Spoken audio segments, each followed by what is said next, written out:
I spent 100 days on AimLabs to see if I could become a grandmaster, only to accidentally place top 5% globally in KovaaKs. And I'm sure you're probably wondering, how the flip does that happen? For the past 4 months, I've been aim training, obviously for 100 days, and during that time I found out and tried all sorts of things, from using TenZ's aiming routine to the wonders of neuroplasticity. I was never a bad aimer, but after these 100 days, I developed a new appreciation towards the craft that reinvigorated some passion within me. I don't want to rant, but after hitting Immortal in VALORANT, I truly did not know where to set my sights on. I didn't care about hitting Radiant, and even Ranked, I was like, this is cool, but if there was a game mode where I can just 1v1 people, I'd be happy just doing that. Bang! Bang! Bang! And I thought I was a weirdo. I thought there was something wrong with me with just wanting to train my raw aim and hit clips. Until I found out about Viscose. This is Viscose, one of the best aimers on the planet. These guys don't treat aim training as a means to an end, but the end. And that led me down quite the rabbit hole.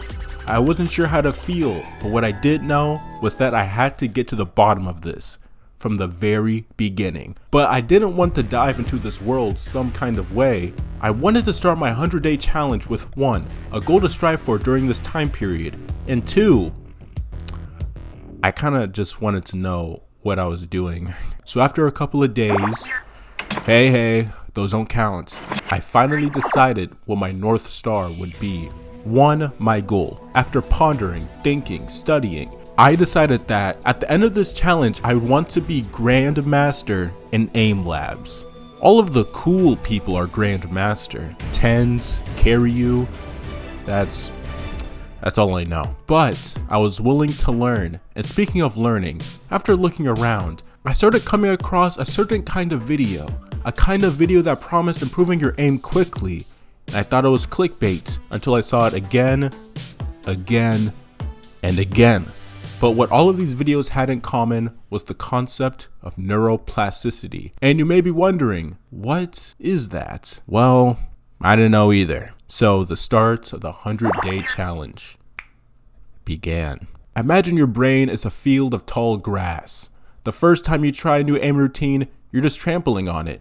It's hard. But the more you do it, the more the grass stays down until it's a clearer, faster path. That's neuroplasticity. And my plan was to build a highway. Neuroplasticity is meant to be hard to force your brain to make better connections. And fun fact, it turns out it's actually a lot simpler to do that than you think, which looking back probably could have saved me a lot of time because I did not use any of those methods. As a matter of fact, I think I actually picked the most roundabout, the most stressfully stressful, the most overwhelmingly overwhelmed way I could go about challenging myself. I'm a VALORANT player, so I thought, what better way to challenge myself than try to learn 3 different games at the same time as a complete beginner, because maybe it'd make me better at AimLabs. And before you laugh, I actually had a really cool theory on how it could work. Out of the 3 games, each game challenged me in a different yet specific way. I wanted a game to challenge my raw aim, another game to challenge my understanding on how to play VALORANT, and another game to challenge my pure ability to learn. And here were the games. OVERWATCH for raw aim. If you look close at the gameplay, you can quickly understand why I chose this. CSGO for my game sense. VALORANT has a lot of abilities. I figured if I played this game with no jet dash to get me out of trouble, or sky flashes to turn for me, or an ability that teleports me across the entire map, it would force myself to mature my perception of VALORANT. And FORTNITE to challenge my raw ability to learn. Because unlike the other 2 games, FORTNITE has building. And those were the 3 games. I spent my weeks playing 1 match of each game, and then at the end of it, aim training on the AimLabs ranked benchmark. Obviously, I won't show you the full 30-day process I had doing this since it would make the video bloated.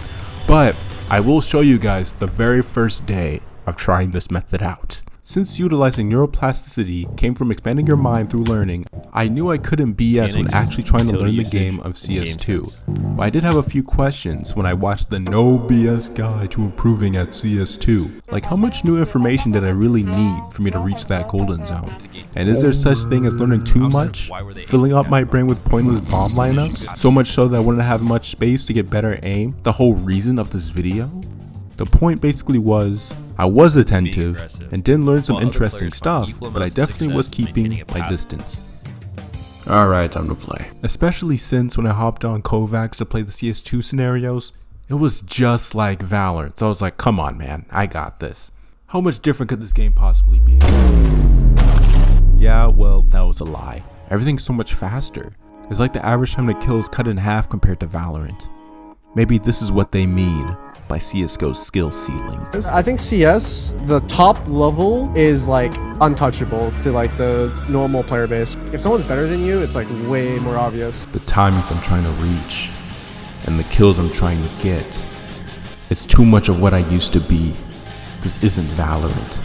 I need to play faster.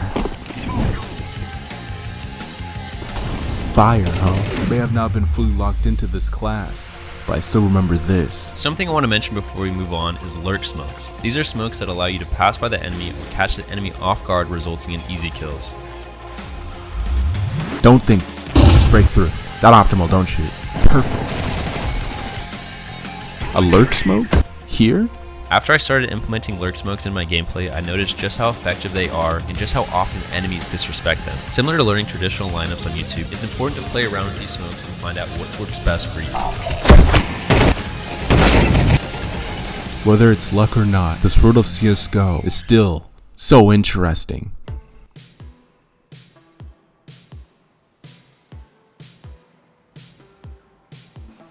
I still don't know what's scarier. The fact that I don't know if someone's going to show up, or the fact that I still don't really know how to build. But I will say, learning to aim in this game has definitely been an experience. I thought a lot of the tasks would be boring and unoriginal. Yo, that's a lot, ain't it? I take back everything I said. This is the coolest shit ever. I eagerly did each task as best as I could, as aggressively as I could. But as far as gameplay was concerned, I was the exact opposite. My only goal was to play as safe as possible, as long as possible, with all the mats and guns I could ask for. Was I playing like this because I was trying to play smart, or was I trying to compensate for my lack of mechanics? Fortunately for me, I had a chance to answer that question. Does he see me? Ah, crap, he does. Oh! Don't get hit. Do I run?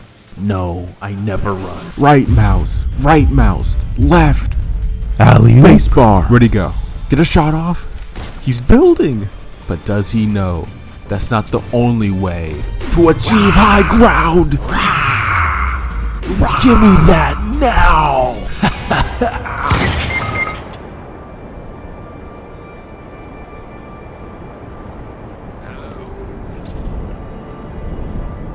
So this is the...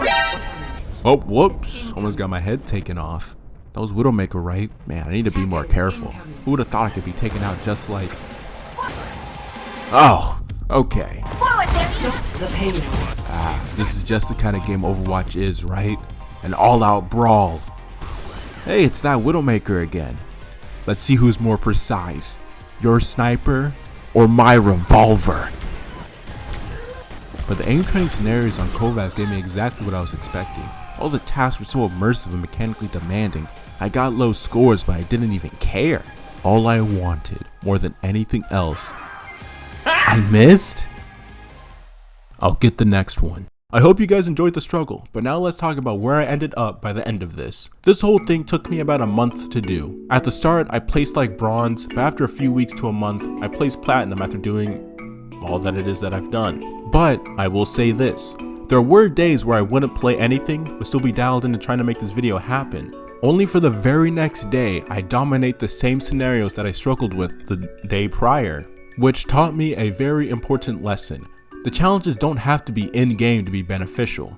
And even though there was definitely a smarter way to go about it, I definitely don't regret what I did.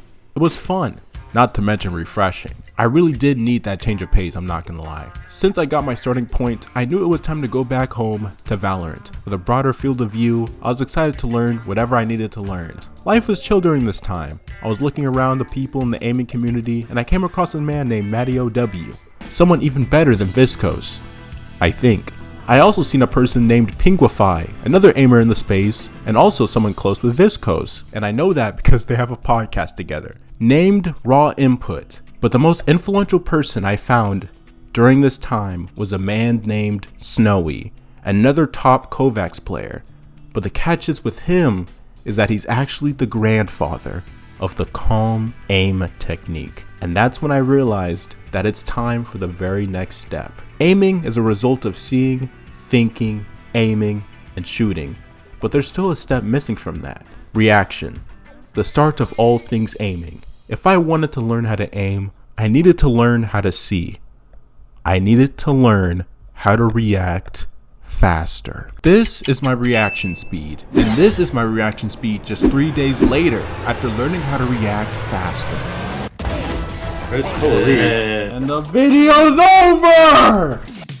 I found the 4 key elements of reaction, the 4 things that stands between us not just being good, but having the reaction speed of our favorite pro players. From watching top rated aiming content, to getting advice from high elo players that have a proven method of fragging out. By the end of this video, we'll have everything we need to not just improve our reaction time, but perfect our aiming styles. But we're getting ahead of ourselves, because first we need to see what our reaction speed even is. So the average reaction time is about 250 milliseconds, which is about the equivalent of 4 babies being born right about now, actually. Wow. And the average VALORANT Pro reaction time is about 170 to 190 milliseconds, with TenZ's reaction speed being 147. I didn't have the highest expectations of what our score was going to be, but all I knew was that I was going to be ready. Not bad, not bad. 167. I was pleasantly surprised when I saw this number. That's pretty up there, but I couldn't help but think, can I actually be that quick, or was it just a fluke? I accidentally hit the scroll wheel, but if you hit the replay, we stand at 183 milliseconds. An average of 190 milliseconds ain't too shabby, I'm not gonna lie. Which isn't pro territory, but still way better than what I was expecting. Maybe with proper training, we too could be in that pro player range. From the videos I watched, when trying to improve your reaction time, you should know these 2 things. Be sure you're doing single target scenarios, since if you do multiple targets, you'll start planning your shooting route, which isn't the skill we're trying to learn here.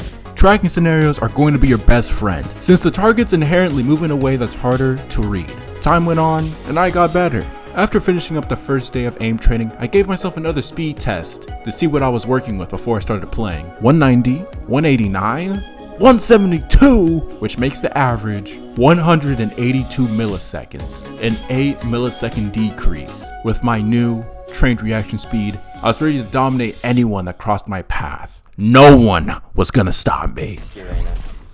Well, turns out that wasn't true, because it seems like everyone apparently was able to stop me, but I felt like I had no time to shoot back, which sounds crazy since I just trained my reaction speed. And to pour salt on the wound, my teammate was having the opposite effect, where he had all the time in the world to kill his opponent. And at first I was like, bro, what does he have that I don't? But then I remembered, I could just ask him. It's positioning. It's really all it is. Like when he's fighting someone, he's always ready for like the next dude. With that, or I just try to isolate my fight with movement angle work. That was fun. That was crazy, bro. Yeah, we all played crazy, bro. It was sick. Hello? What's up? Play the angle? Game sense? I was still confused on what I wasn't seeing, but it turns out it was everything. Well, that's because there's a whole third dimension that is missing from this prediction to reaction spectrum. You don't need crazy fast reaction times if you know what the enemy is doing before they even do it, and the best way to know that is through something called movement reading. Have a look at this animation. Before the target has actually physically started to change directions, their player model has already begun to ship, presenting us with a lot of visual cues to pick up on to inform how we should react. But movement reading, huh? It sounds exciting, but unfortunately for me, before I could test this concept, I still had one obstacle standing in my way. I was still struggling on how to activate my aim. Every time I tried standing my ground like in the clips I saw, I would whiff, or worse, get pooped on. Until I realized my process was all wrong. Standing my ground to get a kill? This isn't AimLabs. People are just gonna move to avoid my shots, and while I commit, use that extra time to kill me. Wait, extra time? Extra time. With that, or I just try to isolate my fight with movement. These players didn't just have more time, they created it. So I'll create my own time. The odds of me winning feel so much more even than before, but unfortunately for them, I've been aim training. Was behind me that entire time? I lost sight of her while focusing on the other 2 targets. I have some ways to go, but if I can utilize movement reading, I could become insane.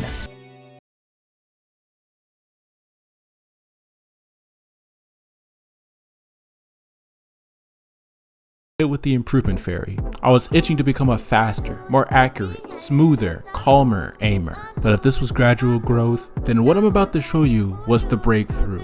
Not just on the improving side of things, but also a breakthrough on just how deep this rabbit hole really goes. And it all starts with this video. But this isn't just your normal video. This video reveals one of the great grandfathers of the smooth aiming technique. The same aiming technique that the VALORANT community has grown to admire. The form and skill on display here is unlike any other aim training player. This is Snowi. Snowi is an older KovaaKs player and the 3rd place winner of all 3 KovaaKs League competitions in 2022. Snowi's smoothness is exceptional. It's almost beautiful in a way, it's just that he makes these runs seem perfect. The best aimers in the world praise Snowi for his beautiful, seemingly perfect aiming technique. And to be honest, even I couldn't figure out a way to extract his methods in a way we could replicate, but I did get an aiming routine out of him. MattyOW, the man that made the video about him, also like top KovaaKs player, gave us a smooth aiming routine to help give us a piece of Snowi's magic. And at first, I thought I was wasting my time doing this, when I could just be doing more reflex tasks. Until I was seeing strong similarities between getting smooth aim and making the most out of your reaction speed, and that's because both of these strong things come from the very same source, your eyes. Each task is either trying to read the movement of the bot, trying to read where the target is going to go, or a bit of both. And in game, it showed so much more. All of my movements went at a steady tempo, way better than yesterday. And it finally felt like it was time to test out movement reading. And it didn't really work. I had a few close calls, but every time things started heating up, things would just like fall apart. Until I realized that the last piece of utilizing a reaction speed would actually be something I introduced on this channel once before. But first, I needed to get some rest. This method was eating up a lot more concentration than usual. Because the first day I played like 5 games. Today, I played like 2. And I didn't even want to play the second one, so tomorrow could be anyone's guess. I did like 12 different tests since it was the last day of the challenge. Oh, 169. Oh, we're pushing. Oh. And the final score amounted to 184 milliseconds, with the lowest score I got being 164 seconds, which is pretty good, but for some strange reason, it was really hard for me to get back into the smooth aiming routine. I don't know if the adrenaline finally wore off, but for some reason, I just randomly realized just how hard this playlist was, and how much focus it eats up. Like this task alone is 15 minutes long. I was so bored, I asked ChatGPT how much better MattyOW was than me. So for this day in particular, I went back to doing usual reflex tasks, as well as some 180 spider shot on AimLabs. So after that, and a glass of water, it was time for me to play the final session of VALORANT. So for the people that might be wondering, the final building block into having and being able to utilize a fast reaction time is tension management. We all know what tension management is, but if not, I'm just going to use another Viscose clip. But in this instance, we'll be covering tension budgeting, which I didn't know was a thing until now, so surprise. If you guys remember, there were a lot of times throughout this video where I got 2 precise kills and died before I can get an ace or even a 3K. That's because I was experiencing something called lockout, where I had too much tension going through my arm and wrist to where it would disperse while I was fighting someone, and this would happen a lot, like a lot. I thought I was allergic to acing, but no, it turns out it was something I could actually improve upon. But while I was dying and losing before this realization, I was thinking on just how far I might be from my dream aiming ability. I may be good, but will I ever become excellent? Until I was on bind, and I went to a spot that reminded me of that one bonkers fluorescent click, and how slow it initially was. And I was like, fluorescent is incredibly good at aiming. If she wanted to, she could have just used tension management to get to the target faster. but maybe it's harder to use tension in a scenario like that. But when I reenacted the routing, it made me realize it's way easier to get that kill using tension management, but she deliberately chose the other method because it would put less strain on her arm and wrist. Then I got even more curious. How much longer does it actually take for your arm and wrist to recover from high levels of tension? And that's when I realized it takes about 15 to 20 seconds for it to relatively go away. It takes so much longer than your recoil resetting. And here I was burning it the second I saw someone. The second I saw someone, I was burning it while I was checking my reaction time. So if that's the case, then I might have an idea that could blow up this popsicle stand. Like, how does Sarah know that the clove in this clip will start strafing back? There's a snap visible here between animations when the other player hits the key to change directions, which happens a full 150 milliseconds before they actually start accelerating. My understanding isn't at the point where I could just pick up on small animation changes, but I do have a good sense on how someone's going to peek an angle, and that could be my starting point. Without tension, figure out a point where the enemy is going to stop, and use my reaction speed. And from there, we'll shoot up the tension at 60%. At this point, my excitement of potentially get a clip would blind me and cause me to peak with my tension maxed out. But we're not going to do that. This time, we're going to decelerate my tension back down, so I can start moving again, while hitting a smaller micro. We broke the 3K curve. Both showers. I'm getting the saves. You do that. And now it's time to take it home. By acting calmly, smoothly, And the video's over! and effortlessly. Yes! I did it! Woo! This was when I felt like I was really starting to move forward towards my development. That Snowi aim routine was doing wonders for me, and at this specific part of the journey, I stopped using AimLabs to check on how good I was doing and just fell in love with the process, and just looked at my actual skill in game. It felt like I was moving in a whole different echelon of skill, with the only thing driving me being my own curiosity. Do I want to become a grandmaster? I wasn't so sure anymore, but what I did know was that I wasn't going to walk out of this 100-day challenge without hitting an earth-shattering clip, an ultimate display of skill, expression of style, and ego that tells your enemy, I'm better than you. I was like, why stop now? I dipped my toes into the pool. Why not do a deep dive? Why not do a deep dive into the nerd within me and investigate the true power of calm aim? After all, this could be the very thing I need to evolve even further. So fresh off learning reaction, I tried the calm aim method, and it changed me. Oh, and by the way, as I started switching more into KovaaKs, I realized that KovaaKs itself also had a grandmaster rank, but my expectations were low. After all, I was plat in AimLabs. The KovaaKs ranking system was an entire different beast compared to AimLabs, but like I said, I wasn't going to let myself dwell on it. And that's because I spent the past 7 days watching and studying pro players to see what the best methods of achieving calm aim are, to figure out why A little bit of help from his friends in the end, but what a round. it's so hard to achieve. Each day I learned one method of achieving calm aim, things I wouldn't have known if I hadn't researched hours beforehand. From movement, tension management, tracking, the Bardoz method. The Bardoz method? What the hell is that? But in this video, we'll be covering all of this and more. But all of that starts with one giant realization. Before we can kick off the aiming routines, the tips, the death matches, we need to start here. Hi hand. The very first thing you need to master before you even think about having calm aim is holding your mouse properly. It doesn't matter what else you do, because all of your aim starts with your mouse. You need to hold your mouse with the same amount of force you would hold an egg with. This ensures that you don't grip your mouse too tightly. If you're death gripping your mouse every time you try to aim, all of that tension alone will mess up your aim and you won't be able to hit the shots that you're trying to hit. At first I thought, yeah, lessening the grip of my mouse would help me get smoother aim. Useful tip, but not groundbreaking. But in my pursuit of digging, I found even more information. Calm aim is a combination of two main things. There's calm aim, which is the aiming itself, and then there's calm movement. So calm aim is more of a calm aim style of gameplay than it is just an aiming style. Only 50% of calm aim is actually through aiming? No wonder people struggle trying to learn this. But the rabbit hole just kept going. Tracking is a fundamental of aiming, because without the ability to smoothly track, then none of your mouse movements will ever be smooth. you need to have a very clean combination of both aim and movement. And that's why most people, when they first train their tracking, their aim evolves One enemy remaining. while at leaps and bounds. Oh my. So to get calm aim, you need 3 things. You need 1, tension management, 2, Bardoz method, and 3, tracking practice.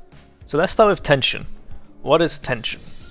Tension management is how hard you grip your mouse when you aim. You can either hold the mouse tightly or lightly. Tighter grip means faster movements and lighter grips means more precision. Good aimers have a skillful grasp of the concept and are able to use both styles pretty well. But it takes an exceptional aimer to be able to seamlessly weave the two styles as if they were one. And before you say, yeah, that's cool, but it can't be that important, no. Literally all of your favorite pro players use tension management. It is quite literally the backbone of not just aiming, but just general mechanics. Not just in VALORANT, but in all of FPS competition.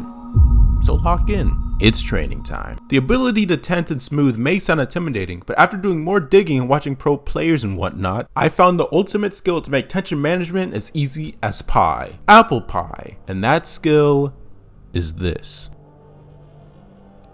Do you see it? Let me do it again. Yes, the key is acceleration. The thing I noticed with pros like Alexander, TenZ, me, is how seamless they're able to switch from TenZ to Smooth, and the way they're able to do it is through acceleration, the missing pin cushion of utilizing tension management. And at first I thought, how do you even train this?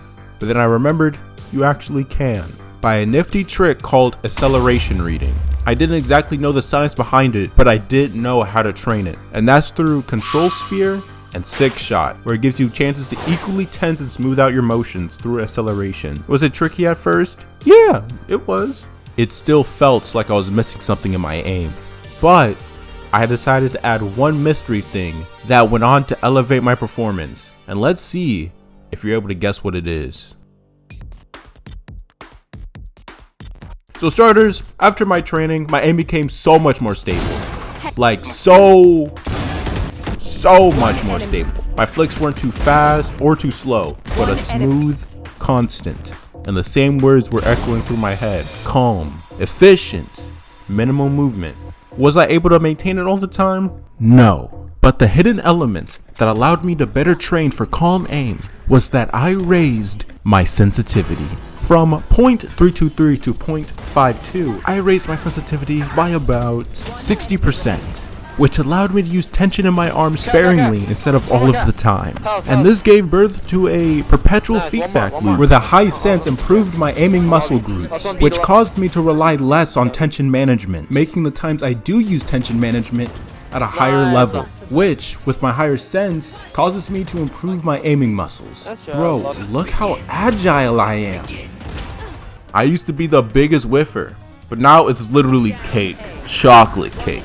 Even my flicks off guard were relatively calm. I'm doing all sorts of maneuvers, some maneuvers for no reason at all, and I still have the ability to flick calming. So tension management, 5 stars. You should def focus on this when trying to get calm aim.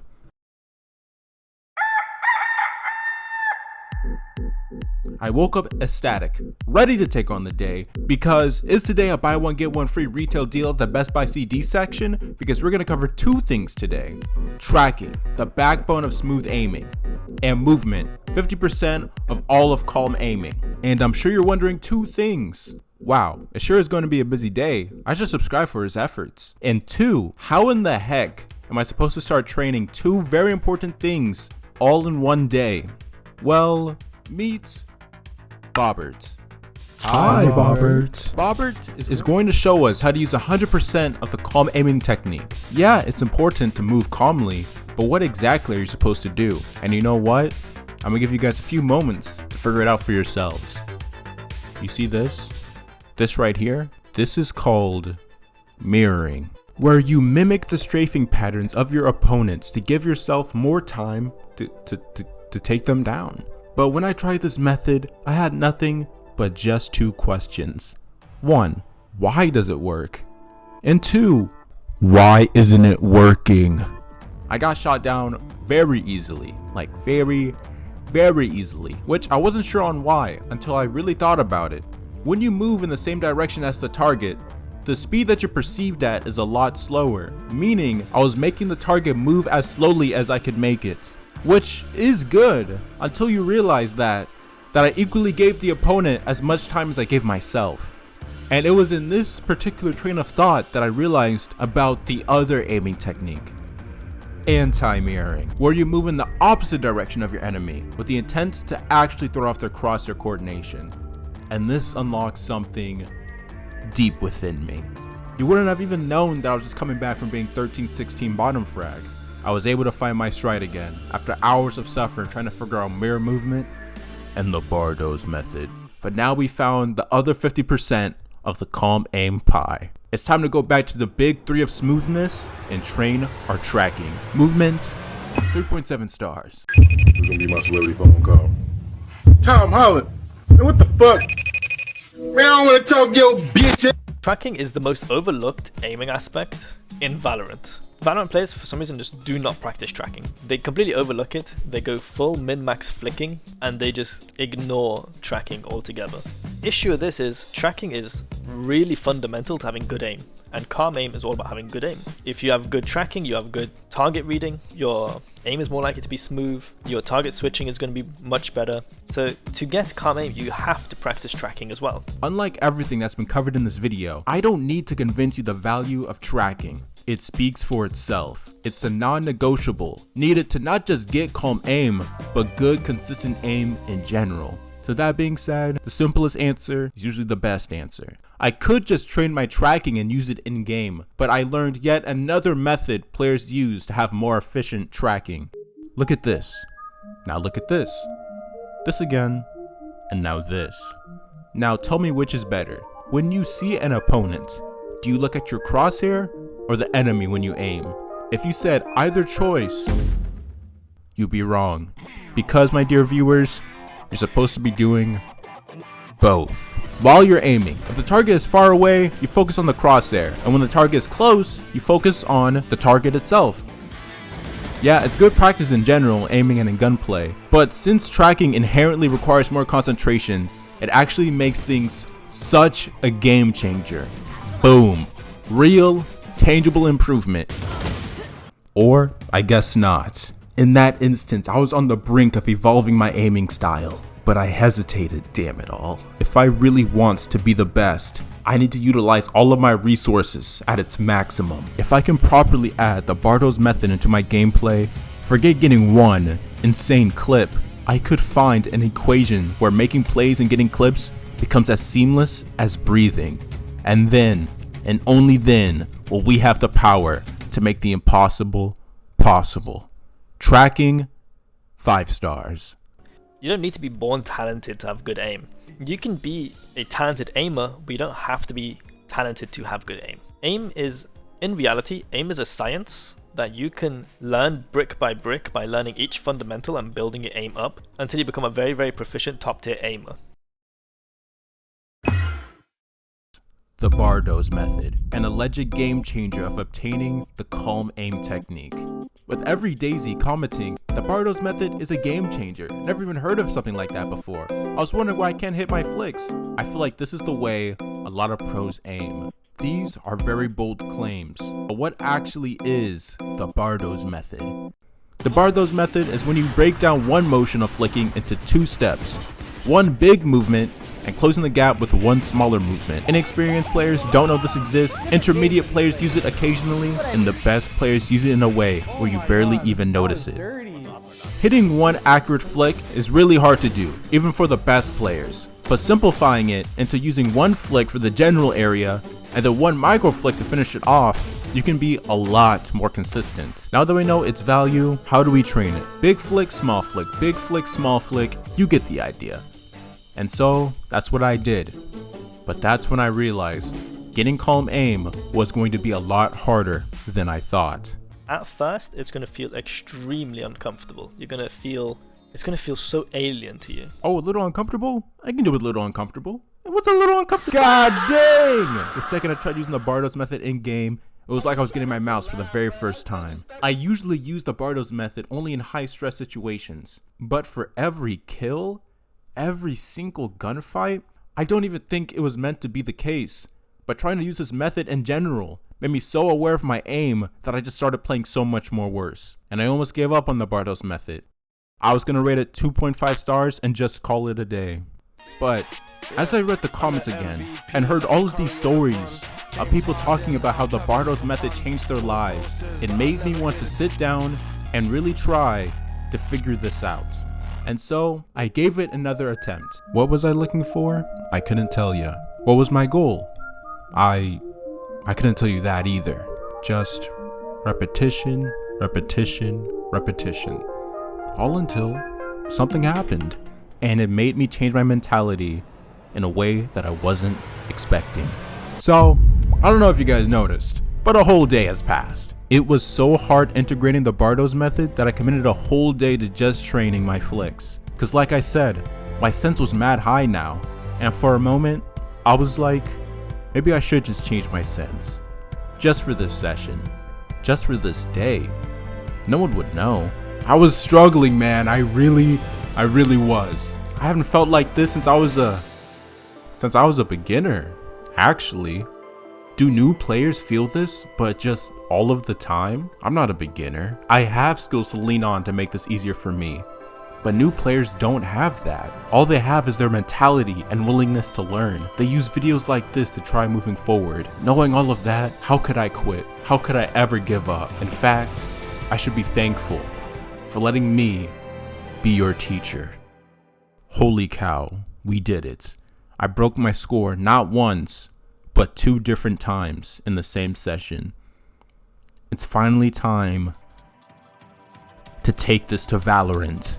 And it starts here, on this random engagement on Lotus. At the point of where my Raze died isn't just a kill, but is literally the heart of the enemy team's push during this retake.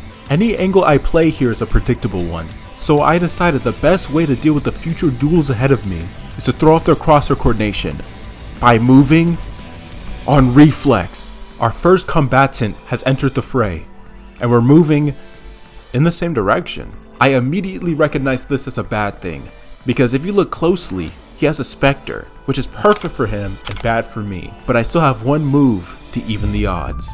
Move to the right using the D key. Once you reach the target, let go of D and hold down A to switch direction. As you switch the direction, you have around 80 milliseconds to land an accurate shot. This is called the dead zone window. I use dead zoning not only to restart my recoil, but to change the conditions of the fight where they're the only target moving, but there's still one obstacle standing in my way. I may have stopped to make the duel fair, but it allowed this guy to straight up blow past my crosshair. But it was in this moment I found out what an old lesson really meant. You don't need crazy fast reaction times if you know what the enemy's doing before they even do it, and the best way to know that is through something called movement reading. The core of it is that you can pick up on cues present in the game to inform both your predictions and reactions. In my opinion, it's almost essential to master when developing good aim, but like I said, is almost never acknowledged consciously. And it was in that philosophy that made me realize that this duel was still winnable, and that's because even though I can't hit the apparent target, I still had time to aim where the target is heading. But I'm running out of time here. I couldn't afford to miss this shot. So what do? The Bardoz method. Ensuring flick accuracy by doing one big flick and one small flick. But I'll be honest, I actually had to break the rules a little bit. The margin of error didn't feel like it would allow a bigger flick. So I decided to reverse the process. One smaller flick into a bigger flick. But I'm not sure if you guys noticed, but I actually flicked away from the target. I needed my mouse to move faster than the enemy character model, because this is a race on who'll get to the imaginary point first. But thanks to the space the smaller point made, it left enough room to use tension management. Yo, KO, how the hell? One enemy remaining. Bardoz method. 5 stars. After learning all of these techniques and being exposed to the world, it changed me. My headspace was a lot more clear during this time, but it felt like I was losing a bit of my fire that brought me here. I'm not gonna lie, I was plateauing a little bit. I mean, you saw how much I was struggling. It was low-key testing my love for the craft, but I couldn't let things end here. I still have like, what, 20 days left? So I decided to lean into a source of inspiration that was close to my original roots, a source that got me into aim training in the first place, but not Viscose. Further, deeper, farther back, him, Tyson, TenZ, no. If I dissected his talent, could I too be a monster? That was the question that I asked myself as I trained like TenZ for 24 hours. But not just any kind of TenZ, cause like all humans, we change and evolve over time. There are versions of TenZ that are paused in time, but there are 3 versions of him that have always fascinated me. Jet main Sen TenZ era, TenZ's time during Cloud9 as their dark horse, and the version of TenZ that hit Radiant for the very first time. But little did I know that this one singular day would lead to ripple effects for this entire 100-day journey. I was picking up KovaaKs relatively well. I climbed up all the way to Diamond, which is one further than Plat. But KovaaKs Plat is a lot higher on the board compared to AimLabs Plat, making me just 1 tier away from the grandmaster rank. Yeah, I know, it's all been coming together, ain't it? This arc of breaking down TenZ's playstyles wasn't just to switch things up. It also became the keys that unlocked the other side of the skill ladder. But that all starts by looking at the Jet main Sen TenZ era, arguably the most popular version of TenZ. After leaving C9, his raw talent was fully realized. A young prodigy learning the importance of balance in his play, trading dynamic movement with overwhelming consistency and reactivity. But make no mistake, he was still a highlight reel with incredible precision. But whatever he was trying to prove during his C9 time was a thing of the past, making a player that grew out of trying to hit hero plays every single round, but turned into a quiet superpower that occasionally showed his mechanics, but as flashes of brilliance rather than the selling point. Let's go, Tyson! That's my name. On this playlist, best showed that. Yeah, some of the old ones were there, but there were a lot of scenarios that had emphasis on reaction, precision, with the most standout thing being how well he trained his full range of motion in his aim. During this time, he trained his arm, wrist, fingers, and palm. He quite literally left no muscle group up to chance, which makes sense. When you lean on all of your muscle groups, you're just going to become a more consistent player. That's just how things go. Compared to his Cloud9 days, it really does look like he matured and grew a lot, even if he doesn't play with as much flair as he did back then. But there was no time to think about it, because it was time for my next ranked game. And finally get to Ascendant! Yeah, I know I was playing like doo-doo. My need to play like TenZ was consuming me. My reactions were jagged. I was forcing a lot of my fights, and my play didn't just reflect that, but screamed at me. When I needed it the most, my play failed me. But it started making me look at TenZ's story. TenZ had a great career, but that's only because it had a happy ending. There was a time where TenZ seemed like a fallen angel. Everything was going wrong. Whatever, honestly, what are they gonna do? You gonna get mad at a cancer patient? I already have everything going wrong for me right now. Do we eat healthy? If Sentinels don't qualify, is a roster change? And if so, where do you fucking go? What do you do? If they're running into a dead end, then... Why didn't you tell me? Why didn't you tell us? That's not funny. Again, for the player we are hoping to expect more of, and actually we're expecting more, we're not hoping to, we do expect more out of him. Maybe it's time to make that change. I actually got really depressed when I noticed everyone was like saying mean stuff about me. And it made me start thinking, do you think when TenZ is down, he thinks, oh, how can I play more like me? No. He just focused on what he can do on the rounds and doesn't let his past define him. And ironically enough, I had to stop trying to play like TenZ to start performing like TenZ, ignoring what the public says. Yo, GG's guys were dodging, so I seen the 0.7 Insta-lock jet and I was like, alright, we last.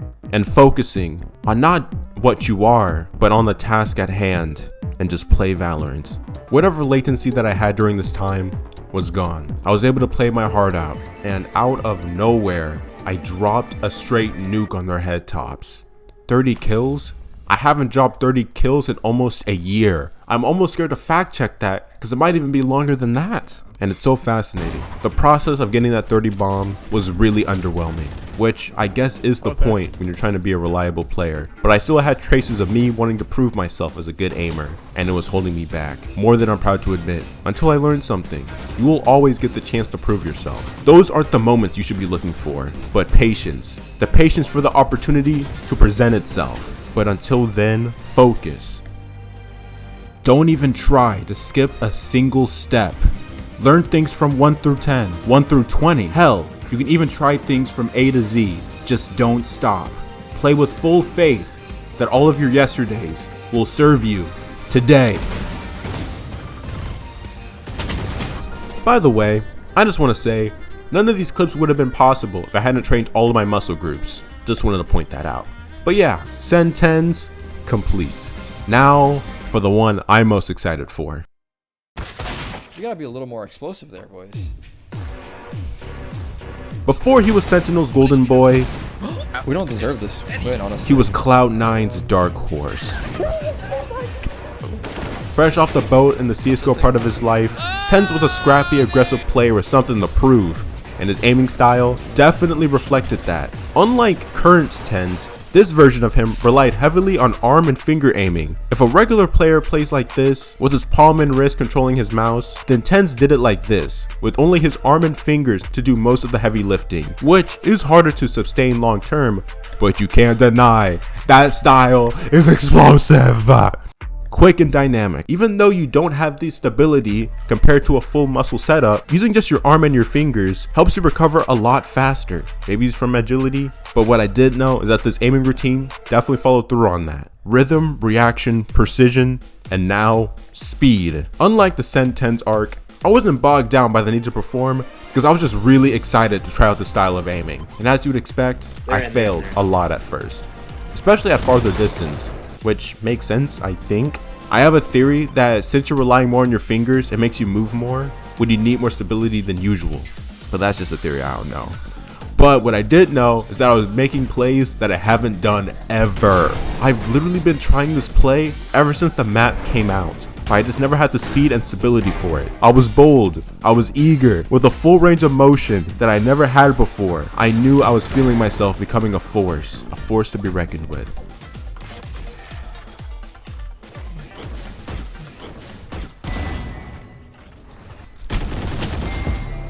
Wow, bro.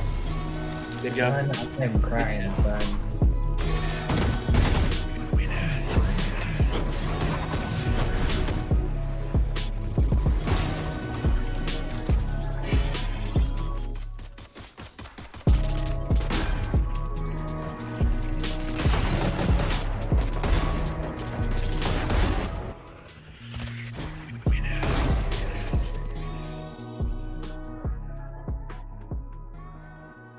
C9 TenZ found, and now for the final version of TenZ, the TenZ that hit Radiant for the very first time. To be honest, this TenZ I don't think is much different compared to C9 TenZ. I think this was during the in-between time where he wasn't playing competitive Valorant, but he wasn't playing CSGO either. This guy was streaming, trying Viper, Sage. You can say a lot about this TenZ, but you can't deny that this version of him was having fun, which is what Valorant is all about.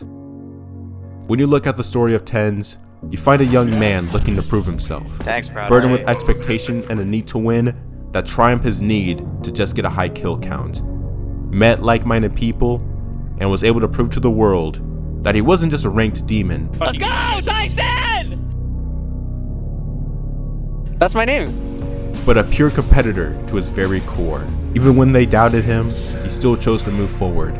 And with the faith of the people around him, he managed to meet them halfway on the biggest stage of imaginable. The further the next talent that comes along. A lot changed since the TenZ arc. It felt like I finally had a new head on my shoulders. The moments I play the flashiest is when I play the most patient. Even though it was for a short time, its after effects definitely stuck with me, and it made me really look out of what I was doing and really reflect on it. from a whole new perspective. When I first tried finding the fastest way to improve my aim, I was immature. I focused solely on neuroplasticity instead of all of the other tricks in the videos that I watched. I don't regret it. It still opened a rabbit hole to help me get to this point, but still, when I learned how to react faster, when I went back to check on the playlist I made for that video, that routine is like an hour long, and I did that for like weeks, and it made me start thinking, just how hard have I been working for the past 3 months? In the calm aim era, I truly did do a deep dive with technique that made the playlist I struggled with at the beginning of the video easier, so much easier.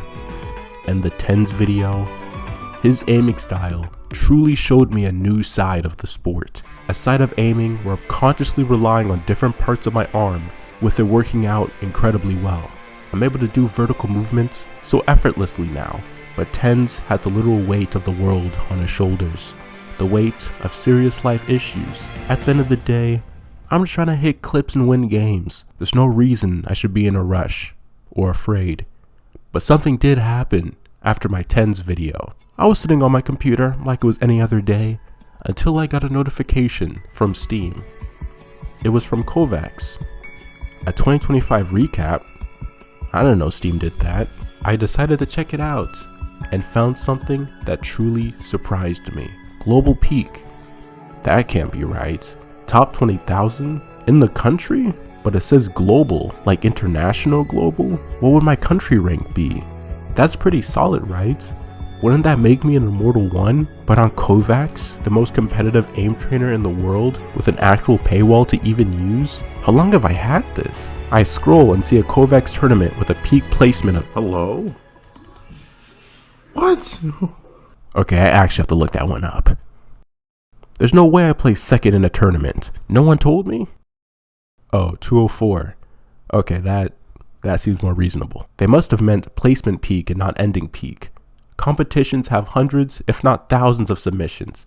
I'd be crazy to assume that my scores stayed that high amongst all of those players. But for a moment, I peaked second in the entire tourney? Oh, the playlist I made for the reaction arc has 106 people subscribed to it? No way, I didn't think people would actually use it. This actually was as close as I got to self-actualization as one could get. I never tried getting high scores. I just aim trained, and aim trained, and aim trained, and aim trained. Throughout the seasons, throughout the years, oh my god. Do I only play FPS games? I was having so much fun. There's a bunch, don't peek that. What? Oh shit, come on, bro. He's talking about me. Oh my god, I was a whole ass kid. Wait, is that still me?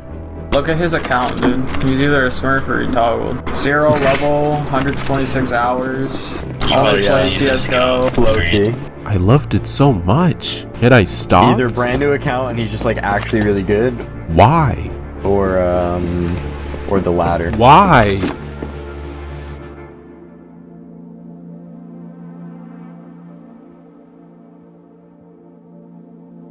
Eight years ago, huh? It's probably too late for me to become a pro in any kind of game. But that's fine. I want to give people the courage to find and cultivate their own skills. If I can get one person to download an aim trainer, that'd be good enough for me. Whether it be KovaaKs, AimLabs, or just an extra minute in the range. With this realization, I knew that there was only one thing left to do.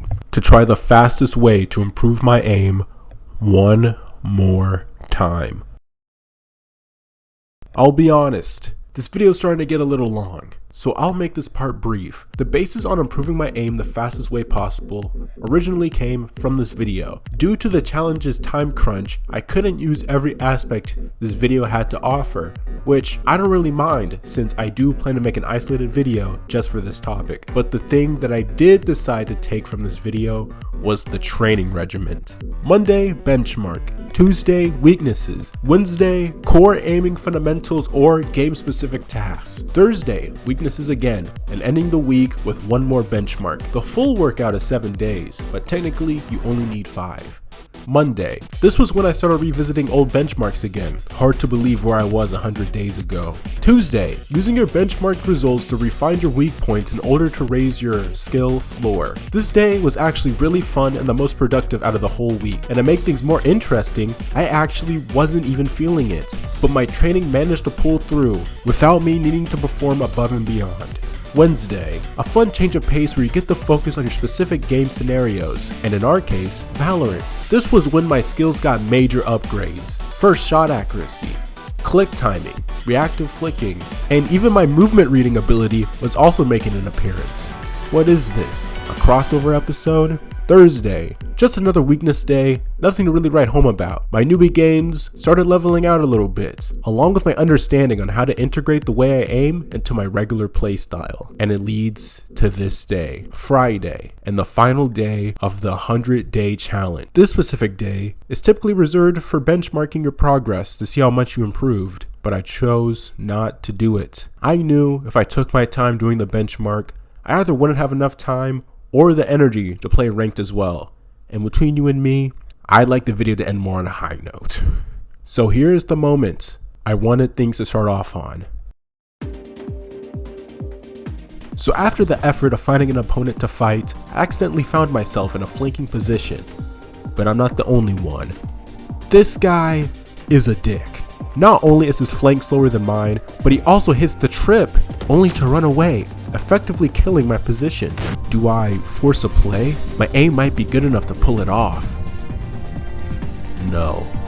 What I need to do is disappear. Now calmly and coolly,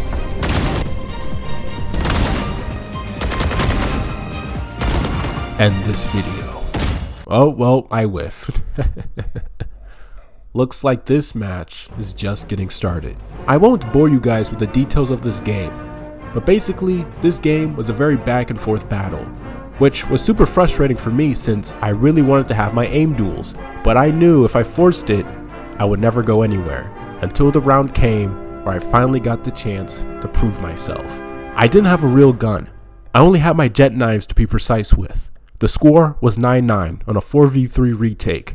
Our entrance path was cramped to say the least, but I was ready, not because I've been waiting for an hour, but for the past 100 days of training to test out everything I've learned. 5 chances. I have 5 chances to make this round winner. I can't afford to miss a single shot. Flashed or not, I won't let you take my composure. Our third teammate is down, and they placed a Phoenix wall at our point of entrance. The point was already cramped enough, but now it's just ridiculous. I'm sorry, Chamber. I can't guarantee you'll live, but I can guarantee I'll do the best I can.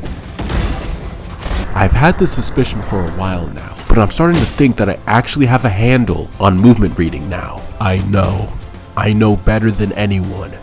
The kind of target that suddenly accelerates in your face is hard to hit. When I first introduced movement reading, I saw it as a technique so advanced, I thought, yeah, I could cover the topic intellectually, but I never thought I'd learn it. But it seems like this old dog can still learn new tricks. That's not the only way to achieve high ground. This is my reaction speed. Aim is a science that you can learn. What? Oh, she. Wait, I actually have numbers? He's talking about the brick by learning each fundamental and building your aim up until you become a very, very proficient top tier aimer. The kills displayed were not by any means flashy, but skills used to finish the play embodied everything Doshi refined within this 100-day period. Flexibility, reaction, composure, and movement prediction. The one thing more powerful than a precise and fast aimer is a target that's even harder to hit. Within this 4-month period, Doshi understood that a little more than anyone else.